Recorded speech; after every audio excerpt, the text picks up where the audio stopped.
keep in mind that it is going to be just a little bit pricey. For the entire system with no equity, we're thinking anywhere between 80 to 100 grand. And so we actually ended up closing him for $4,000 upfront payment.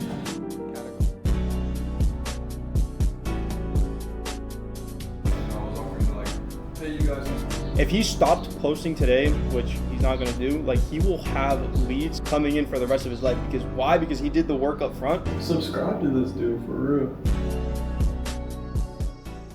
So we have the demo. I'm gonna let Joseph jump on here shortly and then kind of walk you guys through it. Obviously this is a skeleton, so it's gonna be, need further tweaks, but he'll run you guys through it. And then just keep in mind that at the end of this call, I want to be able to work out some type of deal. Obviously we don't need an immediate answer because I would expect you guys to want to talk things over and discuss it between yourselves, but just keep in mind that it is going to be just a little bit pricey. So with that being said, I'm going to have Joseph pop on here. We're going to share our screen. That's fine. There you go. What's going on? No, sorry. Give me a second. Yeah.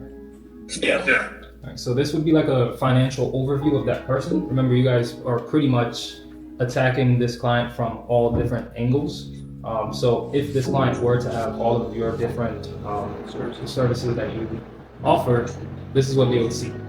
Even if they don't, they'll see this, but minus a few things. So this will give them a health score just based on all of the collections of everything that they have currently.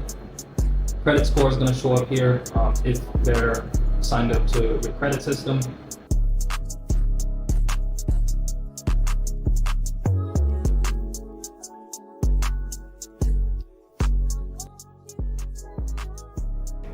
That's what the client sees on the front end, correct? And yeah, so that would be the app, right? And the whole goal of it is to be very simplified for somebody that's middle-aged, like they can use it.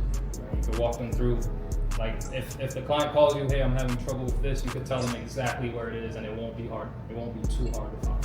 Too far from each other, but we're going to be working a lot hands-on with everything, tweaking everything, coming up with new ideas, brainstorming, doing a lot of research, and just fully building out the process. So I mean, bigger companies are willing to pay a lot more because they have the capital in place. And then there's things that outside of just capital, or it's like equity, right? Where our potential isn't limited in any way because of all the services that we offer. So really, like the revenue that can come in can far outweigh what a capital number would be throwing out right now. Well, I'll be covering that. I'm just trying to get a good understanding of your guys' company too, right? Because it's one thing to give you an offer, and then the other thing to go based off potential. Right? Because I don't know your guys' cash flow. I don't know the revenue. I can only go based off of what you guys tell me. I can't look at hard numbers, and I know you guys understand our side of it too, because it's 6 months. I'm going to say 6 months on the conservative side, but it's realistically till the end of the year, going until probably next year. Finalizing, tweaking things, not going based off equity, right? If it's equity, that's a whole different topic, a whole different discussion. That's an ongoing partnership. But as far as this, it's a system that you guys truly believe would help you go from point A to point B, which is being capped to a 3-man team, to going and building a full team underneath you, offering multiple different services, being able to, your goal is capture 1% of the entire industry, of multiple industries, and providing multiple services for clients. So I'm open to negotiations, but as far as an upfront system like this for the back end, front end app, the time that goes into it, right? The hard costs, which I believe we're estimating at around, just going off of those numbers, I think it was around 15 to 20, actual hard costs, assuming we can't cut those costs down. Maybe 35. Yeah, that's just hard cost numbers. So for the entire system with no equity, we're thinking anywhere between 80 to 100 grand. And then obviously, like I said, I'm open to negotiations on what equity would look like, depending on revenue, cash flow for your guys' company, for and just seeing what you guys come up with. I mean, yeah, definitely something we could just obviously talk as a team about. But yeah, no, I see the value in it, bro. There's definitely you guys see it, right? Yeah, I gotta keep getting more complicated. Yeah, and that's also we're talking about. This is gonna be a constant thing that we gotta work on till. I think those are things to always keep in mind. But like Adrian said, like we do encourage you to actually look around and see, you know, like what else is there and like what you think you could find out there for sure. Yeah. I mean, so also another thing is as well is like, what's the bandwidth of, for example, if we were to pay project costs $8,000, you know, up to what point does that stop, right? What, you know, like because obviously when you go equity based, like you're part of the company, this is to continue. It's going to happen over 10, 15, 20 years, right? That's kind of long-term game. So like, for example, if we were to go ahead and pay the, 50 to or 80 or 80K, where does that get us up to the point, you know what I'm saying, for support? To answer the question, the support is ongoing. If you're talking about like implementing and adding new stuff, then that, is a different conversation.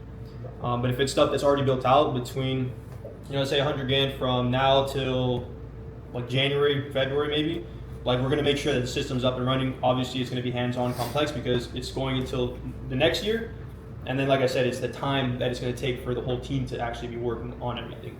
To get it to the point that we actually agree on, you guys can use it, you guys are making money, you guys are onboarding clients, you guys are, have people on there, getting onboarded and trained. And then in terms of like adding new stuff or, like company-wise, just growing bigger, that would be a separate conversation. Yeah, 100%. And I know you mentioned equity, like the first meeting. What were you guys like thinking? That's why we lean on the whole wanting, we're okay with giving equity just because we know long-term growth-wise it's going to provide the most value, not just for us, but for you as well. So I think that's something that we're open to, really, where it's like. But so the original question, like how much were you guys thinking? Because like projections, I've known Jason for a while. I haven't got the chance to meet you guys and see how you guys work, but it's like, how long, like, are we going to be working like unpaid until we see some type of return, just for the entire system, and then the time, energy, and commitment to actually build something? Because yes, you could pay me a picture 1%, but realistically, time-wise, are we talking 5 years, 10 years? Now, what I'm looking for and what we're looking for is a CTO, right? Chief Technology Officer. So somebody able to be in charge of tech, right?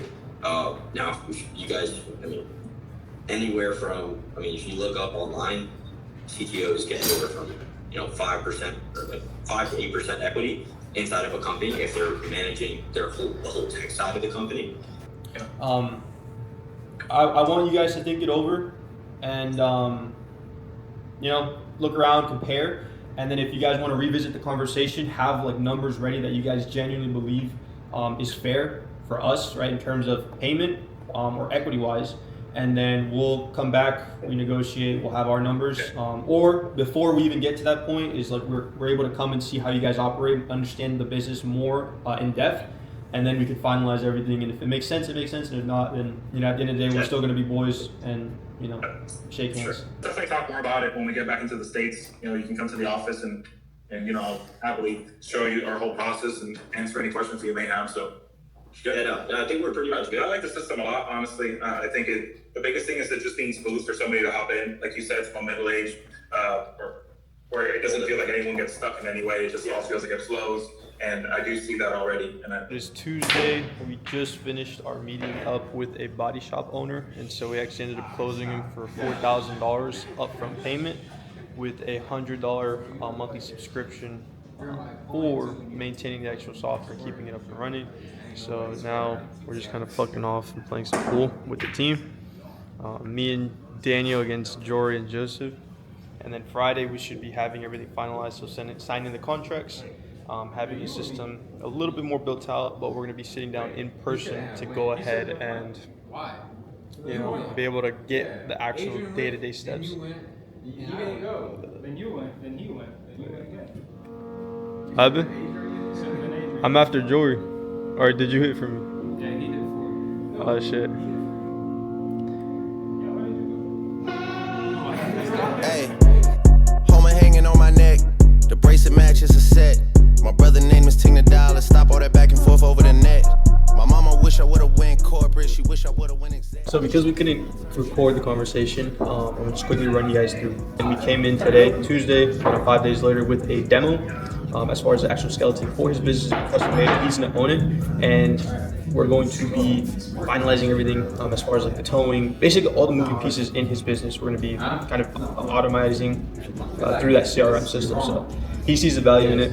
He's already spending money on Google Ads. It makes sense for him because he's doing everything on paper and pen. So he's old school. They do really, really great work, but they're old school. And so coming in, we're able to present this, show him. We actually had another CRM, so we were able to show him that, how it works. And it's a pretty good deal for both parties. So we're 4K PIF to start off on Tuesday. If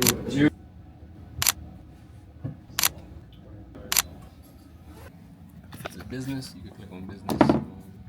If it's a business, they'll click on business. They'll do the intake, business name, phone number, their address, entity type. They'll put that in, what state they are in, their EIN. If they're run by a fiscal year, they'll know the term for that, the industry that they are in. So I entered some test statements from what's it called, Claude. So I could view it here. So this is what it looked like essentially. They have the dates, the description. This is from Google, the amount, debit, running balance, how much is still on the card. And after the AI has categorized everything, this is what it came up with. So does he have the option to change the categorization? Yes, he does. So if you come to over here, you actually review transactions. So it will tell you a confidence rate. So this is 99% that this is advertising for Google. This one here is 78% supplies and material. It says Amazon, 78%. OpenAI, it's software and SaaS subscriptions, 98%.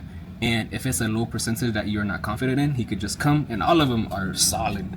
Like, it's doing a very good job on actually categorizing everything. So the one that's for 78%, if he goes and it's not true, correct. It's not correct, he will come and implement the correct one. And very simple.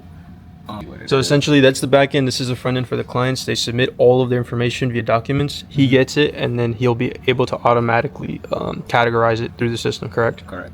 And then he keeps records of everything.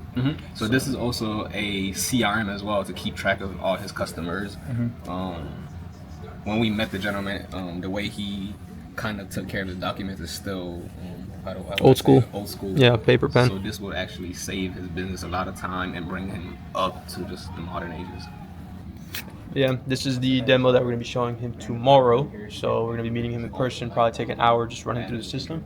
And then the team is actually going to split up into two. So Jory and Daniel are going to be meeting another business owner here, and then me and Joseph are going to be driving down to the office in person to show him the system and then try to collect payment right there and then. About it too, you can tell me like, yeah, these people implement Claude to make their workflow more efficient and powerful. Claude is there. So with your team members, do not keep them like a workhorse. You only want them to focus on one thing, which is just fucking calling the phone. You don't want to have them learn about Claude, about the developers, all this other bullshit, because if you start mixing the two together, they're just gonna be all over the place, or they're gonna end up fucking leaving because I learned what I had to and then I bounced. Yeah. So only talk to them about sales, role play, setting really, really good fucking appointments, and how to properly qualify people. That is your job since you're the team leader with your team, and making sure that they're hitting their KPIs. So you as a team leader is like, you need to lead by example, and then make sure that they're also doing the shit that they're supposed to. So I'm doing this because Aiden is 20? Yes, 20 years old. He's 20 years old. He basically cut his hours at his restaurant, and he's involved with the friend group. And so everyone kind of has expertise or experience, and we're just kind of sharing that with him. So I'm going over his actual Zoom call with his team meeting today, and just giving him some pointers on what he shouldn't do, his stuff, good advice. So that's pretty much what this section of the video will be. So whenever you call them, you don't think it's a good idea for us to do I was looking to see what you were doing, I was looking for a service, and then switch it? So do you think that's when they feel betrayed? That's that. So you guys would say, We're like literally building trust and then stabbing them in the fucking because that's back. what I felt like, and then I didn't do that with the guy that I just booked. I told him, I said I was looking for your website, and I noticed you didn't have one. Yep. And then he was like, yeah, I have a Google page, but I've never focused on a website. And I said, well, do you realize everybody, like even my age, they don't drive around, they just look on Google. And I said, you won't pop up. You don't have a business. Exactly. So you're identifying the problem right there and then. So that's the problem, is that if you guys are calling them acting as if you're a customer. You get to talk to them. You're letting them talk. You know, you're building that relationship, and at the end, like, oh, like by the way, you know, I build websites. It's like a slap in the face. It's like, oh shit, this whole time I thought you were a customer. Like I was getting along with you. But if you set the expectation from the beginning, it's not gonna feel like that. And so, an example that I'm gonna give you right now is that yesterday, I don't know if you overheard this, but I was pitching someone in our friend group. He does insurance, and so he wanted 6 services into one. We built him a product demo, and at the beginning of the call, I tried charging him $100,000 for the system. At the beginning of the call, I'm like, just keep in mind that this is a demo and that it's going to be a little bit pricey. And so I set the expectations from the very beginning so that in the back of his mind, he already knew because I had let him know. That it would be pricey? That it would be pricey. Okay. So I gave him that expectation. If I didn't set it from the get-go, from the beginning, and at the end I told him it was $100,000, It would have smacked him. Smacked him in the face because I didn't set the expectation. So it's all about the frame, the way you guys present yourselves as an authority. If you guys have gotten other people results, helped them generate more revenue, or have helped 250 clients with only 3% churn rate or 3 people that have actually canceled, lead with that. I'm a local company. I have 250 clients that we're currently helping that are satisfied with our service. And what we do is we help business owners create websites that will actually help them show up on Google. Is that something you're interested in? Yes or no? If they say no, ask them. You gotta ask the right question. Because if that's something they genuinely don't. What's your opinion about hard questions? I'm sorry to interrupt you. Like that. Like asking the right questions? Like asking like hard, like direct questions. Like how much money in your bank account? What? Like shit like that. How much money in your bank account? I like because I want to see. Is it hard for me to ask you, or is it uncomfortable for you to ask? It's uncomfortable for the person to answer usually because it's a direct, hard question for them to answer. Like for example, it would be uncomfortable for me to ask that. Why? Not for a business owner. Why? Right. How much money are you making with your business? Right? Yeah. If I'm the doctor and I ask, are you sexually active? Is that uncomfortable for you to answer if I'm a doctor? No. I always tell them right? Are you doing any other drugs? Okay. You see? Okay. You see? Yeah, do you vape? No, I don't vape. Do you smoke? Do you drink? smoke weed? No, I don't drink. You're the professional. Well, like, what do you mean? Like, well, I was like, yeah, like, you know, I was offering to, like, pay you guys for something. Like, were you just gonna let me go to the next person? How do you guys lose money? I'm gonna get so fucking rich. For the next call. So, like, that shit was, like, off the dome. Like, that was, like, quick thinking. Like, I had so that's pattern. I love you, Adrian. Right? So that I love you, works. Adrian. If you see that one works, double down on it. Like, because now you're catching them. That's right there. I haven't done that again. Cue the dubstep music.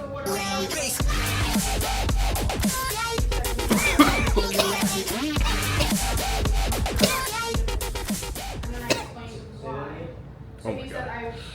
23 or 2,500, but he's just posting reels. He's talking to people. Like, if he stopped posting today, which he's not gonna do, like he will have leads coming in for the rest of his life. Because why? Because he did the work up front.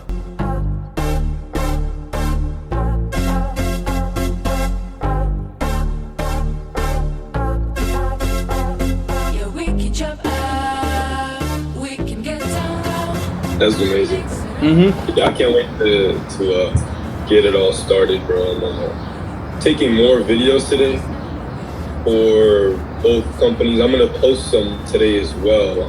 We're making the account for where we're gonna post me and Nico today, so I should start getting some traffic, like I said, here as well. But yeah, it all sounds good, super straightforward. All right, so we've been here pretty much working. I've been trying to handle some leads, and I've also been messaging a lot of people from my social media because I'm trying to onboard more marketers. So yesterday was a great day. I had 8 leads in just one day. We weren't able to get in contact or reach out to all of them, but we did make some phone calls. We did send some messages, leave some voicemails. And then today, I was actually speaking to 3 other affiliates, and I'm gonna be heading up my new female marketing team and working on getting them better marketing strategies because they have a certain aesthetic, they have a certain feed, and so if they just come in and post, you know, legal line marketing flyers, people don't think it's real. People think their Instagrams got hacked, or it's like, you know, are you scamming now? So I got to figure out an individual way for these female marketers to be able to market, bring in leads because females tend to bring in more attention, in a way that doesn't really affect their presence, because they also kind of don't feel too great when it comes to posting those flyers on their platforms. So we'll get to that. So next week when you come, I have a new marketing doc that has different organic strategies to use. So I'm gonna send you that, and I want you to go over it, and I want you to see the different strategies that I have laid out there. And then come Wednesday, we'll actually sit down and work on something for you, because I know you've been marketing, and if you haven't been getting leads, then I want to help you. So. All right, bet. Let's do it. I'll come Wednesday. I'm off all day, so just let me know what time I can go over there. What time do you want to get here? Like 12, maybe 11? 12 works. I'm up early, bro. So y'all just let me know whatever time. Okay. I'll be up by like 7, 6. Yeah, I'll let you know by Monday, because I gotta make sure the team schedule as well. I don't know if they have anything, but I'll let you know for sure Monday. And if you're off all day, then yeah, we can have you come in like early. Alright, that works. I got it. Okay, I'm gonna send you the marketing doc here in like the next 4 or 5 minutes. Alright, bet. And if I... Okay, perfect. Alright, I'll text you shortly. Okay. Thank you so much. No problem. Talk to you soon.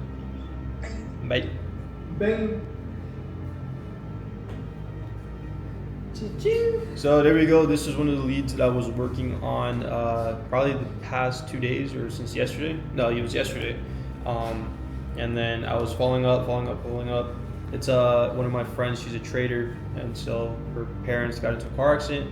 I guess she just called me, so you guys got to hear that. And so now I'm gonna get them submitted into the app, get them over to the intake team, and then get that process started. So turning something negative into something positive. And then obviously, everyone wins here. So, but yeah, that's pretty much it, and I'll see you guys in the next clip.